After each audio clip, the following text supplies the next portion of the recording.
Anong laki ng tubo? 8. Parang ganun. 8. Drainage. Drainage para dito sa kanila. Ay, yung hugasan, no? May may nagpa-picture naman doon, no? Ayun, no? Si Juan Luna, oh. Sa Angler, hindi lang sa Eden, papadat siya live sa kalsada, pinapakita kung saan may sobra. Tingnan natin dito sa likod, guys. Ito yung mga gagawin, no? Ito. Nilagyan po nila ng bakal pala. Kaya hinukayan pala nila, guys. Ayan, bago naman yung scaffolding nila dito, no? Talagang bumili pa ng bagong bakal si ano. Ayan. Tanong natin dito sa gumagawa. Anong gagawin dito? Anong gagawin? Drainage. Drainage para dito sa kanila. Ay, yung hugasan, no? Yun, malaking tubo. Malaking tubo yan. Lalim yan, 120. 120 ang lalim? Ang lalim, ah. Kaya nga Tapos, anong laki ng tubo? 8. parang ganun. 8. Kulang. 5 lang? Ayun, shoutout sa mga FCCDI mga kaibigan. Sila po yung gumagawa ng Facebook po natin. Thank you, sir. Ayan, guys, oh. Ayan, oh. Kita nyo naman. Pasok tayo. Ayan. Ito po yun, guys, oh. Drainage, guys, ang gagawin dito, no? Kanal. Yung mga pinaghuhugasan dito, yun po ang mangyayari, no? At least sila pa ay nagtanggal pa lang ng mga ito, yung mga bricks, mga kaibigan, no? Mas ang lalim daw ang pagbabaunan, mga kaibigan, no? Ang lalim. Yun, no? Hanggang sa dulo makikita nyo. Hindi na po natin baybayan, guys, na napakahaba to. O sige, tingnan lang po natin. Doon lang tayo mag-exit sa kabila. Ayan, o. Ayan. Mga 8 na ang laki ng tapos ang lalim ng paghuhukayan. Kasi talagang malalim, guys, dahil para yung pagbaba ng tubig talagang mabilis lang po ang daloy, no? Papunta doon sa pinaka-drainage nila. Ayan. Ayan, bumili pa sila ng bagong bakal ngayon dito, oh. At ready na po talaga, guys, na sila ay di po mahirapan sa pagtatapon ng mga pinaghugasan po.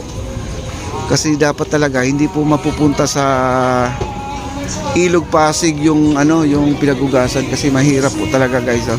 Ayan na, puro music dito, guys, oh. Ayan, oh, ito yung mga yero na itatabing po nila na ilalagay dito sa gilid, no. Ayan, may nag-iihaw doon. Ayan, oh. Kaya yung kainan ngayon wala muna, no? Tanggal muna yung mga kainan. Ayan, mga scaffolding la, bagong-bago, guys, oh. Ayan, oh. Ayan. Mga yero, ito yung itatabing po nila. Ayan, tuloy-tuloy na po tayo dito sa ating pag-update. Maganda na po talaga ito, guys. Safe na po ang ating ilog Pasig sa ginagawa po nila, no?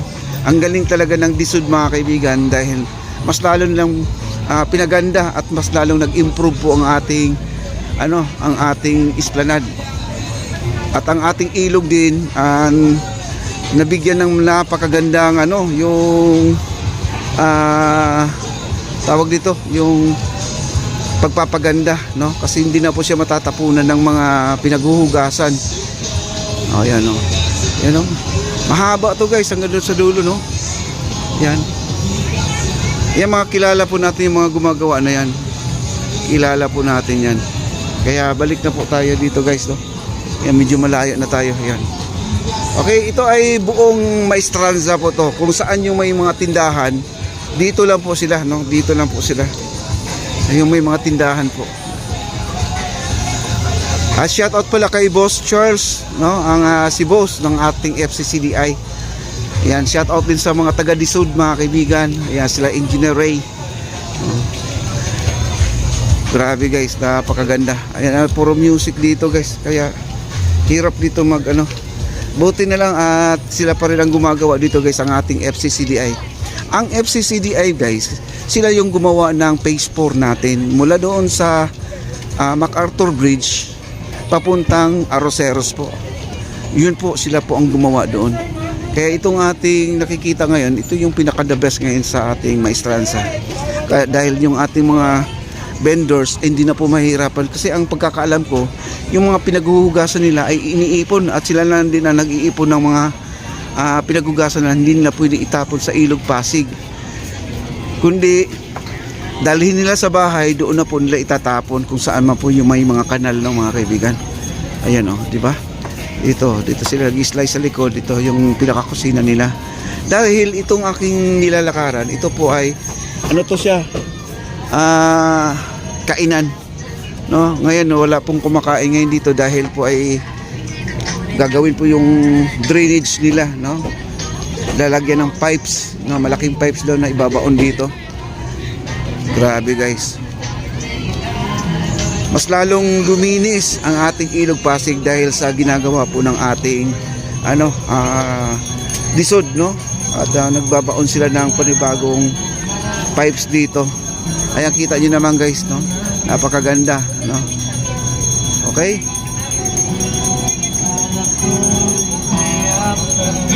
Ano pa ang silbi nito, no? Ito yung nagiging halimbawa po sa ating Ilog Pasig. Kaya nga panawagan po sa mga namamasyal, sana po ay ingatan po at hindi po sila magtatapon ng mga basura kung saan itapon po nila sa tamang tapunan. Kagaya ng mga pinag-inuman natin na mga plastic cup, no? Para naman po ay hindi magkakalak dito. Ayan po, may kumakanta dito guys, no? Ayan, dito na po tayo, iwas po tayo. Ito yung tangke natin dito guys. Ito yung tangke na nanggagaling po yung tubig dito, yung source po nila pinagkukunan na paghugas po ng plato, kung ano-ano mga dapat na paghugas diyan. Ito yung tubig na to, no? Ayan. Okay? Galing naman po talaga guys, no? At okay na po pala ang ating area at maayos na rin. Ayan, yung flowers natin, meron pang flowers dito guys, no? Thank you so much po sa mga viewers natin. God bless po. Ay, ang ating hot spotted at ang Empanada Ilocos at talagang napakabenta ngayon. Okay, marami na pong nagbago dito. Mascot, na iba na ang mascot natin.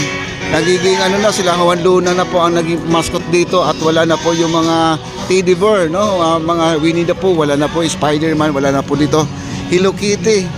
Tinanggal na po sila dito mga kaibigan. Kaya ito na po ang ating bagong mukha ng ating Esplanade po mga kaibigan, or Maestranza, na napakaganda naman po talaga. Grabe, improve na po at wala na po tayong ibang hanapin pa. Tulungan po natin ang ating pamahalaan na magiging mas gumanda pa ang ating lugar, no? Ayan po ang ating Juan Luna guys. May nagpa-picture naman doon, no? Ayan, no? Si Juan Luna, oh. Ayan. Grabe guys, oh. May nagpa-picture doon kay Juan Luna ulit yung mga kaibigan. Ayan, oh. Wow. Daming nagpa-picture sa kanya, oh. Ayan, oh. Ayan, oh. Ayan. Wow, ayan, oh.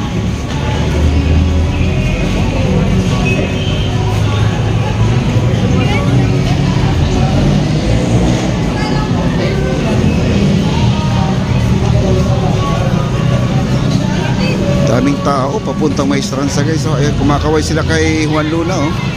Kumakaway-kaway.